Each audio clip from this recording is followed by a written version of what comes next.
Положителната нагласа подобрява брак. Проучвания са установили, че ако позитивното контактуване между партньорите като усмивки, комплименти и смях не превъзхожда отрицателното, като оплаквания, обиди и гняв, в съотношение 5:1, то най-вероятно бракът ще приключи. Това е факт. Но има надежда.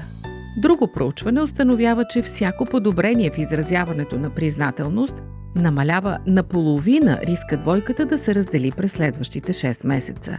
Ако искате да укрепите брака си и да имате трайна, любяща връзка, изброявайте поне 5 благословения за всяко оплакване и не забравяйте да изказвате благодарност на половинката си.